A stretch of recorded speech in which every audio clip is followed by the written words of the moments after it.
les concepts d'électricité. Donc, c'est quoi un conducteur, c'est quoi un condensateur? Alors, donc les conducteurs, en arabe, c'est nawaqi, d'accord?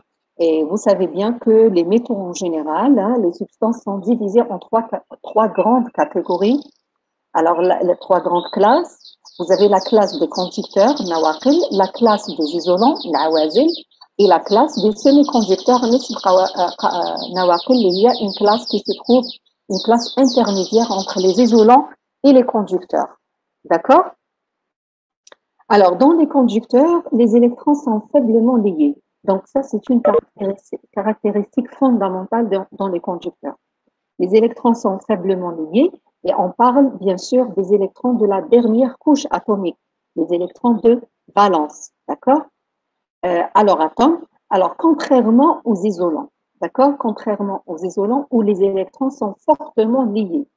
Sous l'action d'un champ électrique, les électrons dans les conducteurs sont mis en mouvement et se déplacent entre les atomes.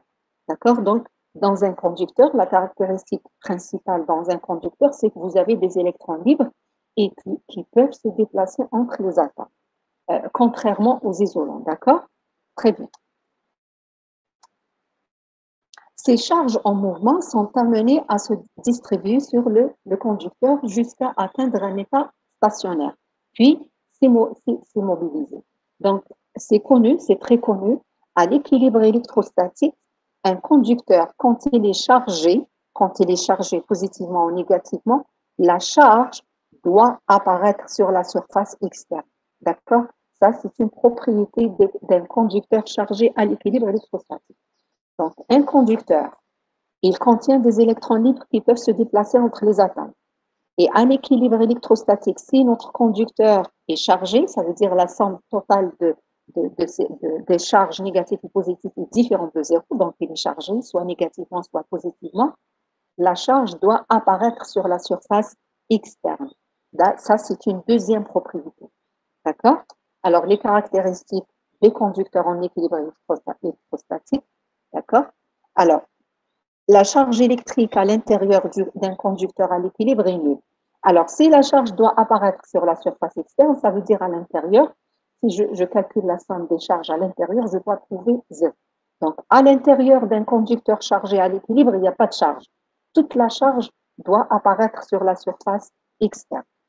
D'accord? Et donc, à l'équilibre, les charges sont immobiles.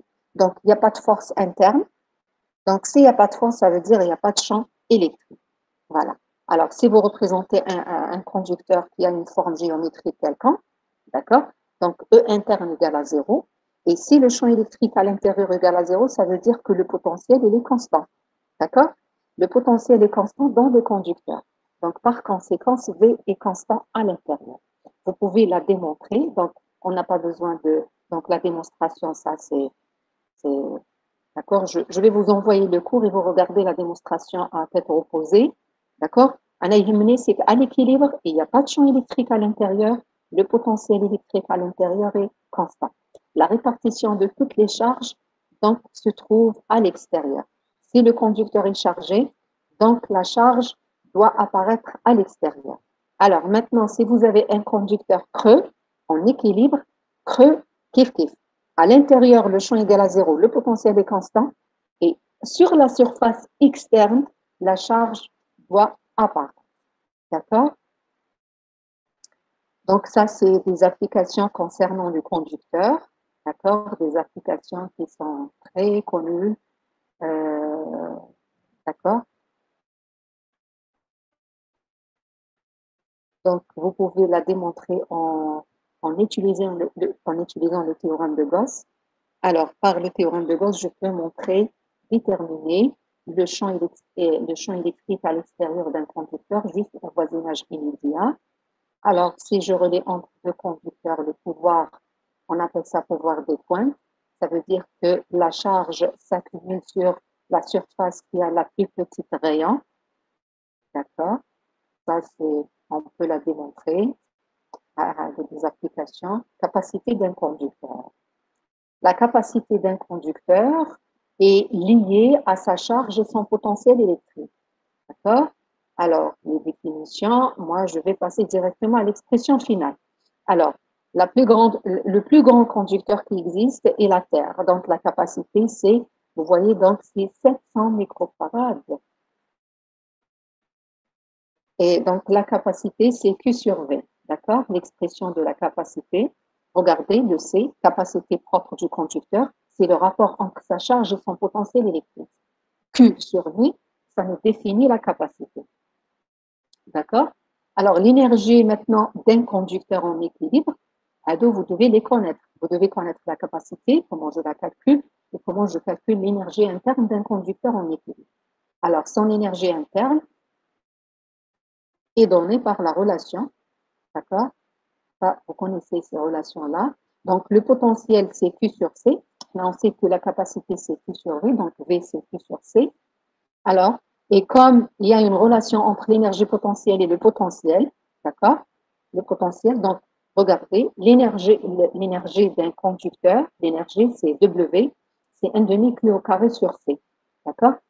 V, c'est Q sur C, donc je peux exprimer l'énergie en fonction du potentiel et la capacité.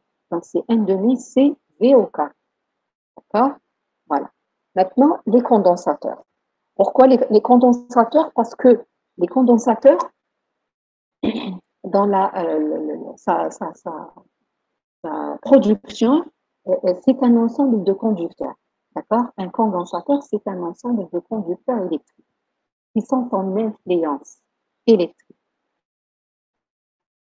C'est pour ça, pour parler des condensateurs, on doit d'abord définir c'est quoi les conducteurs, après on passe aux condensateurs.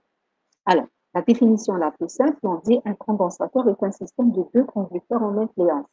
D'accord? Le premier est relié à un générateur et le deuxième au sol.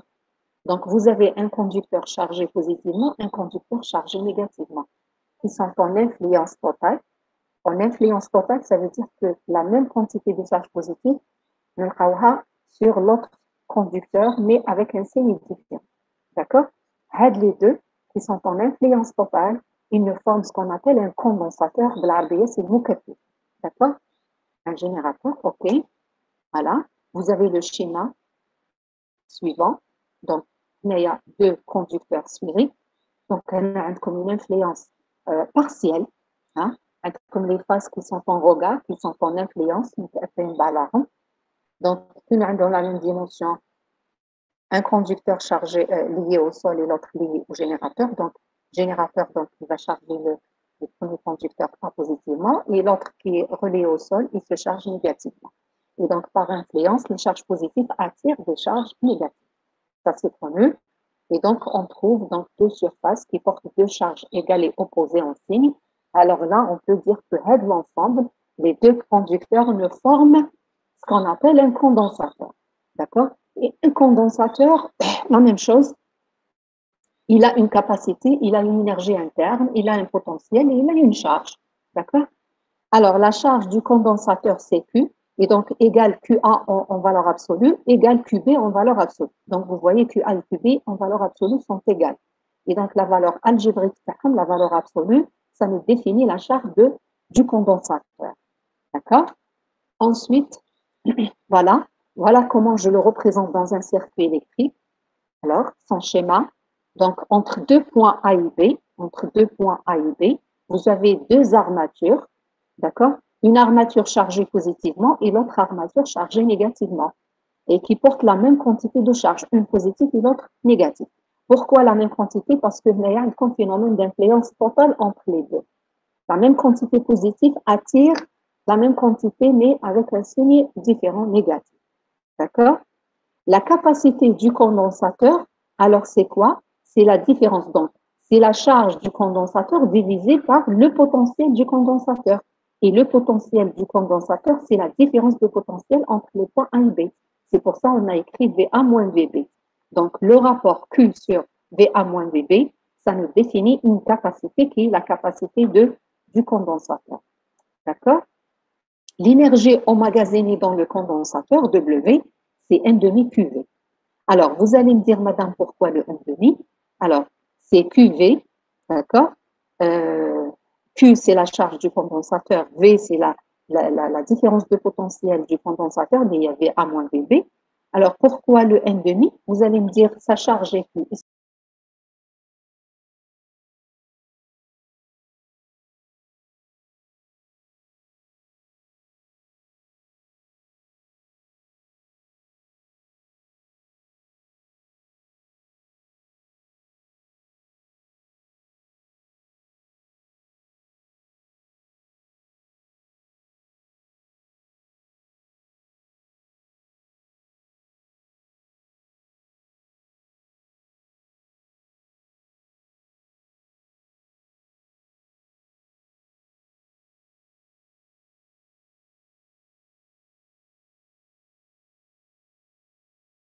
Association de condensateurs, vous avez deux types d'associations. C'est comme les résistances. Association de condensateurs, donc vous avez une association en série. Alors en série, regardez comment je les associe, d'accord? Et donc à la fin, un ensemble de condensateurs, C1, C2 jusqu'à Cn. Alors montés en série, je peux les représenter par un condensateur équivalent. D'accord? Équivalent au café entre les points A et B, un seul condensateur. Maintenant, la problématique, c'est quoi? C'est comment déterminer la capacité équivalente du condensateur équivalent en fonction de toutes les capacités C1, C2 jusqu'à Cn. Le problème est très simple. Donc, j'utilise les lois que je connais. Alors, je commence par la différence de potentiel. Je sais que VB moins VA, c'est VA moins VC plus VC moins VB, etc. C'est la somme des différences de potentiel entre les différents condensateurs. D'accord? Alors, une deuxième relation entre les charges. Moi, je sais que VA moins VB ou à la charge sur la capacité. Donc, c'est Q équivalent sur C équivalent, Q sur C du condensateur équivalent égale. Alors, VA moins VC, c'est Q1 sur C1. VC moins V2, c'est Q2 sur C2, et ainsi de suite. Et donc, à la fin, j'obtiens Q sur C égale la somme des QI sur CI. D'accord?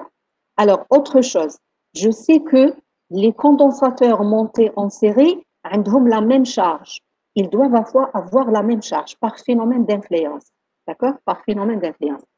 Ça veut dire que je peux écrire Q égale Q1 égale Q2 égale Q3 jusqu'à Qn, égale à la charge du condensateur équivalent de Q. D'accord? Très bien. من هاد العلاقات, je peux obtenir une relation entre les différentes capacités. واش نلقى 1 sur C, l'inverse de la capacité équivalente, c'est la somme de tous les inverses, 1 sur C. D'accord? عكس المقاومات. Donc, comme un ensemble de condensateurs montés en série, la capacité équivalente, je peux la déduire à partir de la relation 1 sur C égale la somme de 1 sur CI, et I varie de 1 jusqu'à N. N, c'est le nombre de condensateurs de l'association en série. D'accord? Une fois vous déduisez la capacité équivalente, vous pouvez déduire Q égale à Q1 égale à Q2, et vous pouvez avoir V1 moins V2. D'accord? Alors, deuxième type d'association, c'est l'association en parallèle. Donc, entre deux points A et B, il y a un ensemble de condensateurs C1, C2 jusqu'à Cn, montés en parallèle, à la tawazi. Alors, qui nous monter en parallèle, ça veut dire quoi?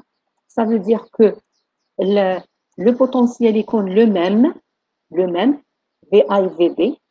Donc, ils ont le même potentiel électrique, mais les charges sont différentes. Et la capacité équivalente, c'est la somme. Parce que comme Q1, Q2, Q3, comme je fais en parallèle les armatures chargées en plus et les armatures chargées en négatif. Donc, comme si je fais la somme, le plus, mal plus, mal plus, le moins, mal moins, mal moins. D'accord?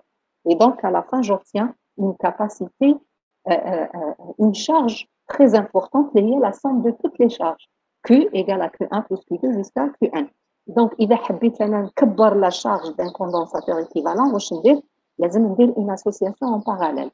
D'accord? إذا حبيت نحصل على نفس الشحنة, la même charge d'un condensateur équivalent égale aux charges des condensateurs, ونكبر le potentiel, d'accord? ندير une association en série. Donc, à حساب ce que vous voulez dans un circuit électrique. Donc, la charge totale, c'est la somme de toutes les charges. Et pour le potentiel, Donc, la charge, c'est CV, hein, donc c'est CV1 plus CV2, etc. Le potentiel est le même parce qu'ils sont montés en parallèle, donc c'est le même potentiel électrique. Et de là, je peux avoir C égale C1 plus C2. Donc, la capacité équivalente, c'est la somme de toutes les capacités. D'accord? Et donc, la loi, c'est quoi? Un ensemble de condensateurs montés en parallèle, le condensateur équivalent, il va avoir une capacité égale à la somme de toutes les capacités. C égale la somme de CI et I varie de 1 jusqu'à N. Adou, il faut les apprendre par cœur. D'accord? Donc, c'est connu. Donc, ça, c'était donc euh, un, un résumé, ce n'est pas un cours détaillé, mais c'est un résumé sur les condensateurs, les conducteurs et les condensateurs. D'accord? Donc, il faut retenir les points suivants. Le conducteur, d'accord? Le conducteur, il a à l'équilibre électrostatique, s'il est chargé, la charge doit apparaître sur la surface externe. À l'intérieur, il n'y a pas de champ et le potentiel, il est constant. Un conducteur électrique, il est connu par le déplacement libre des électrons entre les atomes. D'accord? Alors, les condensateurs maintenant. Les condensateurs, c'est un ensemble de conducteurs. Conducteurs qui sont en influence. Je peux former un condensateur en utilisant deux ou plusieurs conducteurs qui sont en influence totale. D'accord. Le condensateur, donc, il possède une capacité, une charge et une différence de potentiel. Sa capacité, c'est Q sur V. Voilà. Donc maintenant, deux points importants, il faut les connaître. Association de condensateurs. Donc il faut savoir comment déterminer les propriétés d'un condensateur équivalent à une association en parallèle et à une association en série. D'accord? Très bien. Parce que dans les circuits, généralement, dans une branche, on vous propose une certaine association de condensateurs. Donc, soit en série, soit en parallèle. Et on vous demande de trouver les propriétés du condensateur équivalent. معناتها المجموع تاع المكثفات تحوله لي الى مكثفه واحده وتعطوني لي caractéristiques, تعطوني la capacité équivalente, la charge équivalente et la différence de potentiel équivalente. Il faut connaître ça, d'accord? Donc on va faire après un ou deux exemples en TD, on va les traiter ensemble pour avoir une idée. Très bien. Alors voilà, pour cette première partie, c'est la dernière diapo. Maintenant, je vais passer au deuxième fichier. Donc, un autre résumé, si vous voulez, sur la conduction électrique. Alors,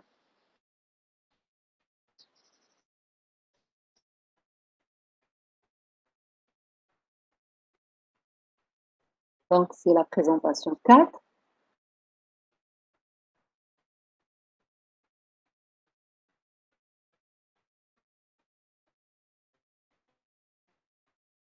Donc, moi, je travaille avec 7 ou 8 étudiants.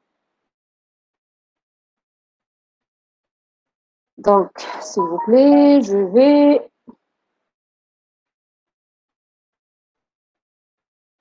Voilà. Je garde les noms des étudiants qui sont présents. Alors, la deuxième partie du cours, c'est la conduction électrique. D'accord? La conduction électrique. Et quand on dit la conduction électrique, ça veut dire que nous avons des électrons qui se déplacent. Donc, c'est التيار الكهربائي والمقاومات, etc. Donc, là, vraiment, on va entamer le chapitre réseau électrique. D'accord? La conduction électrique, donc courant électrique, loi d'Ohm, loi de Joule et association de résistance. Je pense que vous avez vu ça au lycée, je pense, hein. Donc, des notions simples, très simples en électricité. On aura besoin de ça dans les réseaux, dans le prochain cours qui est très important pour vous. Alors, la conduction électrique. Quand on parle de la conduction électrique, vous devez penser au courant électrique. D'accord? Et quand on dit courant électrique, vous imaginez quoi? Des électrons qui se déplacent dans un conducteur métallique. D'accord? C'est le déplacement des charges libres. Et donc, déplacement des charges des électrons. Alors, les charges libres, ce sont des électrons, ce ne sont pas les noyaux, bien sûr, des électrons. Et qui le déplacement des électrons, donc là, on doit penser au conducteur parce que l'awazil ne fait pas. D'accord? Où là, le nombre de charges libres est très limité dans un isolant.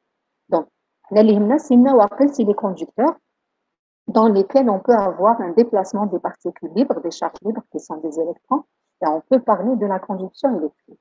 Alors, la conduction, donc, je peux réaliser un déplacement des particules libres, yani orienté, parce que un conducteur wahdo, sans aucune influence, à l'intérieur, vous avez des électrons qui se déplacent dans toutes les directions, dans toutes les directions. C'est un déplacement aléatoire. حركة عشوائية في كل الاتجاهات. D'accord? Donc, pour créer un courant électrique, qui on un courant, donner un sens bien précis au déplacement. Donc, au Shender, j'applique une différence de potentiel. À le conducteur théorique, j'applique une différence de potentiel, j'applique un champ électrique. Voilà, pour orienter le déplacement des charges libres dans le même sens. نعطيهم نخليهم يتحركوا في le même sens. Qui يتحركوا dans le même sens, ça veut dire je vais créer quoi? Ce qu'on appelle un courant électrique. D'accord? Donc, déplacement des charges libres sous l'action d'un champ électrique. Très bien. Donc, c'est la création d'un courant électrique. Ce courant, il dit continu quand il ne change pas de sens. D'accord? Il est continu. Continu. Quand il ne change pas de sens, qu'il soit constant ou variable. Et alternatif quand il s'inverse. متناوب إذا كان يغير الاتجاه. Il s'inverse. D'accord? Très bien. Alors, supposons que vous avez un conducteur, un fil conducteur, un fil conducteur qui a une certaine longueur. Entre les deux extrémités, il y a comme deux différences de potentiel qui se fait moins. D'accord. Et donc, dès que j'applique une différence de potentiel, ça veut dire que je suis en train de créer un champ électrique à l'intérieur. Vous connaissez la relation dV égale moins EDF. D'accord? Alors, dV existe, ça veut dire qu'il y a un champ électrique qui existe. D'accord. Donc, et créer un champ électrique à l'intérieur, le champ, qu'est-ce qu'il va faire? Il va exercer une force électrique sur les électrons libres, les charges libres, les électrons. Alors, une force créée par un champ sur une charge négative, ça fait de la force opposée au champ électrique. Là, on le connaît. Donc, la force appliquée sur les électrons est opposée au champ électrique. Les électrons libres vont être attirés par l'élément de potentiel positif. Le mouvement ordonné des électrons sur l'action du champ électrique constitue le courant électrique. L'intensité du courant, d'accord, là, je donne l'essentiel, là, je vous donne vraiment l'essentiel. L'intensité du courant, je peux la calculer, c'est le rapport entre la quantité de charge par rapport au temps, d'accord? C'est dQ sur dt, d'accord? Le sens du déplacement du courant est le sens inverse du déplacement des électrons. Ça, c'est conventionnel. Istilahan, le sens du déplacement du courant, le sens du courant, pas le déplacement. Le sens du courant, c'est le sens inverse au déplacement des électrons. Donc, c'est le sens du champ électrique. D'accord? Donc, le courant, généralement, dans un circuit, il passe du haut potentiel vers le bas potentiel. Le potentiel électrique vers le potentiel serait. Ça, c'est le sens du courant. Le déplacement des électrons à la banane, c'est le sens inverse. D'accord? Très bien. Alors maintenant, je peux définir, donc, pour le courant électrique, il est défini soit par son intensité, le courant est défini soit par son intensité I, donc l'IQ sur T, soit par son vecteur d'intensité, d'accord? Voilà. Donc, le vecteur densité courant électrique, le G en minuscule, c'est DI sur DS. C'est le rapport entre l'intensité et la section S du fil conducteur. D'accord? Voilà. Bon, très bien. Voilà. Donc là, c'était une introduction. C'est quoi un courant électrique? Physiquement, quand on parle d'un courant, c'est un déplacement des électrons libres dans un fil conducteur. Alors, je peux créer un courant électrique en appliquant une différence de potentiel ou bien un champ électrique à l'intérieur, donc pour orienter le déplacement des charges libres. Et donc, quand on oriente, ça veut dire on crée un déplacement dans le même sens. Donc, c'est la création du courant électrique. Très bien. Ce courant électrique, je peux le définir soit par son intensité, شدة التيار اللي هي الشحنة على الزمن c'est Q sur T, ou là je peux le définir par son vecteur densité بشعاع كثافة التيار اللي هو الشدة على سطح مقطع الناقل. D'accord? C'est le I sur S. Très bien. Alors maintenant, je vais vous parler d'une loi expérimentale très importante en électricité, c'est la loi d'Ohm. C'est une loi expérimentale, purement expérimentale. Ça a été montré et prouvé expérimentalement. Donc, c'est quoi cette loi? Tout simplement, c'est la relation, la loi d'Ohm, c'est la relation, la caractéristique V en fonction de I. Wesh معناتها expérimentalement je réalise donc هنا حبيت نعرف تغير فرق الكمون la variation de la différence de potentiel au borne d'un condensateur d'un conducteur pardon au borne عبر طرفي ناقل au borne d'un conducteur par rapport à l'intensité du courant électrique. D'accord? Et regardez ce qu'on a trouvé, ce qu'ils ont trouvé. D'accord? Alors, un conducteur, dans l'expérience, vous prenez un conducteur de longueur L, d'accord? Et aux extrémités de ce conducteur, vous appliquez une différence de potentiel par le biais d'un générateur de tension variable, d'accord? Il y a une variable, je peux faire varier la tension, d'accord? La tension. Et qui me dit la tension, automatiquement, l'intensité change. Et à chaque fois, donc, j'utilise un voltmètre et j'utilise un ampèremètre dans le circuit. L'ampèremètre, je le place en série avec le conducteur pour que je puisse lire l'intensité du courant. Et le voltmètre, je le place en parallèle au conducteur pour que je puisse lire la variation de la tension. Ou là, la tension en borne du conducteur.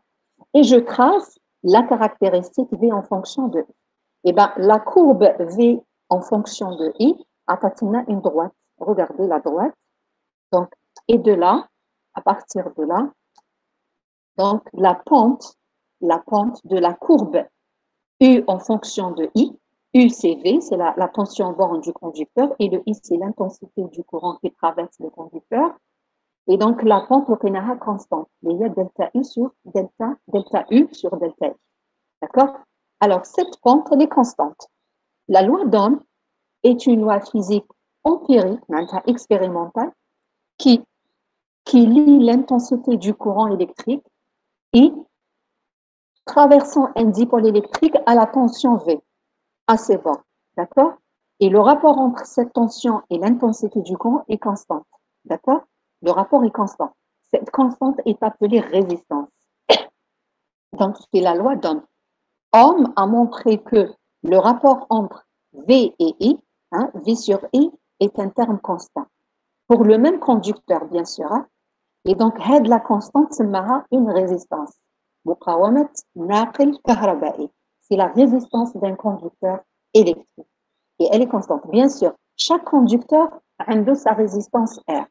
D'accord? Parce que chaque conducteur a le métal. Généralement, un conducteur électrique, il est constitué d'un métal.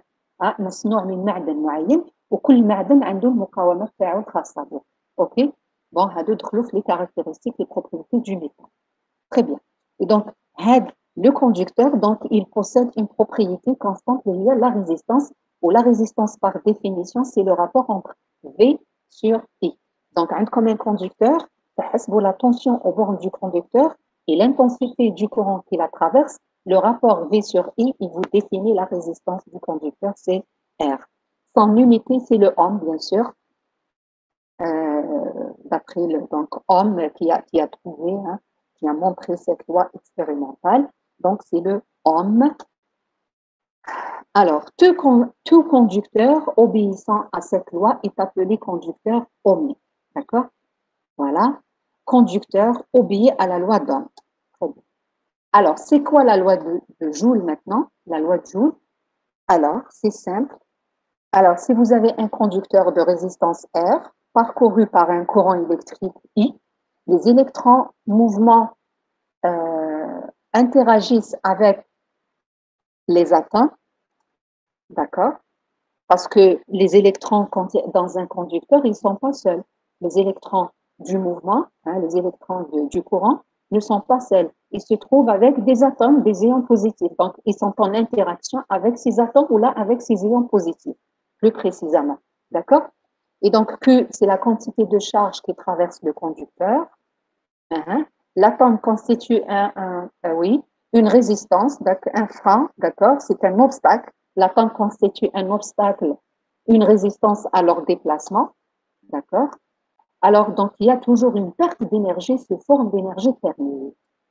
Alors, la loi de Joule, quand on vous dit loi de Joule, toujours il faut penser à la perte d'énergie. D'accord? Loi de Joule correspond à la perte d'énergie. La perte d'énergie qui se transforme en chaleur. علاش هذا الضياع في الطاقة؟ vous pouvez le sentir dans un circuit électrique. Vous réalisez un circuit, après un certain temps, vous allez sentir une certaine chaleur. Si vous touchez les fils conducteurs ou là, les appareils électriques, vous allez sentir une certaine chaleur. Avec la chaleur, c'est la perte d'énergie à l'intérieur par effet Joule. Alors, Ninjaya, tout simplement parce qu'à l'intérieur des appareils électriques, à l'intérieur des fils conducteurs, le mouvement des électrons libres, toujours, ils ne sont pas seuls. Il se trouve avec des ions positifs. Donc, il y a toujours une interaction avec ces ions positifs et les ions positifs représentent un obstacle aux électrons. هذا الاحتكاك وهذا التصادم مع les ions positifs هو اللي ينتج لنا هذا الضياع في الطاقة qui se transforme en chaleur. D'accord? C'est la dissipation d'énergie électrique sous forme de chaleur. D'accord? Voilà. Donc, c'est l'effet Joule. Tout simplement. Et donc, l'effet Joule, on peut calculer. Donc là, si vous avez une quantité de charge qui traverse le conducteur, hein, donc cette énergie électrique, c'est QV. Alors V, c'est RI, d'après la loi d'Ohm, la tension au bord du fil, c'est RI. Et la charge Q, c'est l'intensité du courant fois le temps nécessaire, hein, pour traverser le fil. Et donc, l'énergie électrique, c'est RI au carré fois T. D'accord? La puissance, l'énergie électrique, la puissance électrique, c'est le travail ou bien l'énergie électrique divisée par le temps. D'accord? C'est le watt. C'est joule par seconde. D'accord? Donc, la puissance, c'est la quantité d'énergie électrique par unité de temps. Et donc, c'est R et au carré, les différentes relations. D'accord? Alors, maintenant, l'association de résistance. La même chose. Dans l'association de condensateurs, maintenant, c'est l'association de résistance.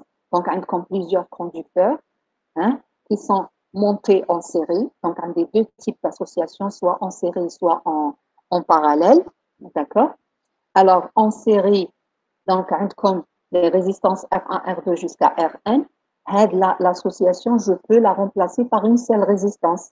Il y a R équivalent. Alors, la différence de potentiel V1 moins VB, hein, aux bornes de R équivalente, c'est la somme de toutes les différences de potentiel. D'accord? C'est une sommation. Alors, avec le courant, c'est le même courant qui traverse toutes les résistances. Donc, un des I égale I1 égale I2 égale I3. C'est le même courant qui traverse toutes les résistances. Et c'est le courant qui traverse la résistance équivalente. Donc, une égalité entre les courants électriques. D'accord?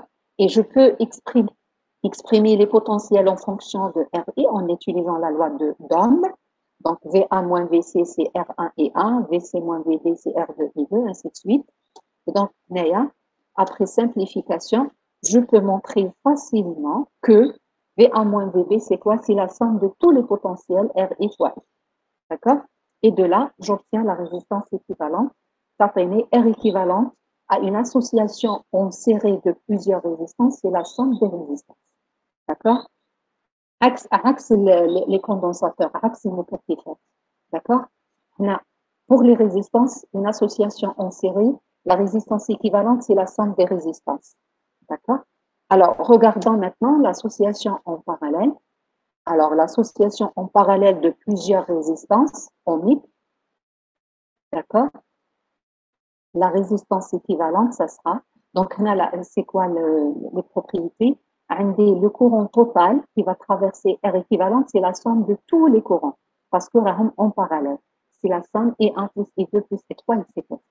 Par contre, le potentiel est comme le même. Au bornes de chaque résistance, c'est la même tension. Je fais E, c'est V sur R.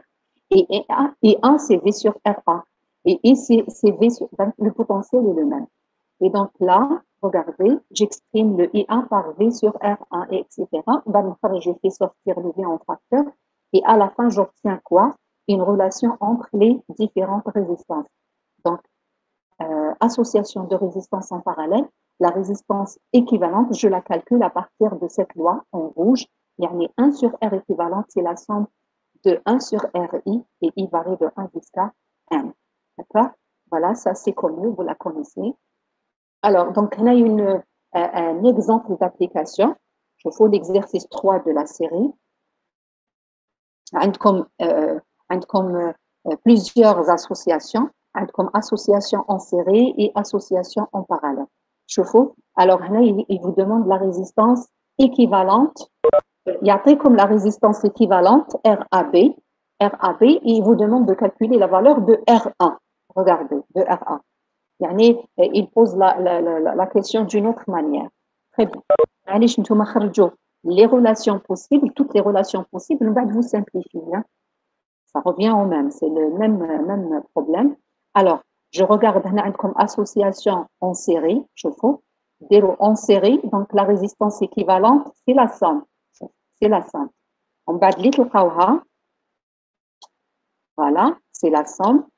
En bas, كي تلقاوها شوفوا هادو عندكم هاد لي دو اون باراليل تلقاو لا ريزيستانس ايكيفالونت تاعها اللي هي لانفيرس تحسبوها بالمقلوب اي ابري عندكم هاد ثلاثه اون سيري تخرجوا لا ريزيستانس ايكيفالونت تاعهم اللي هي لا سون تلقاوها اي ا لا فان شوفوا vous simplifiez شوفوا عندكم دو ريزيستانس اون باراليل تحوسوا على ريزيستانس ايكيفالونت اللي هي سا سرا ار ا بي هذه هي دونك ار ا بي راح تلقاوها اون فونكسيون دو ار 1 regardez en fonction de R1. Classe le highlight. RAB égale 5 sur 4 R1. أنا عندي RAB, il me demande R1. Et donc, je tire, je vais à la cote R1 en fonction de RAB. نلقاها 16 ohms. Voilà. Donc, c'est ça. L'exercice 3 toujours, la deuxième question. Donc, on a une question sur, je crois, l'effet Joule. Alors, calculer l'énergie dissipée par effet Joule dans la résistance RAB.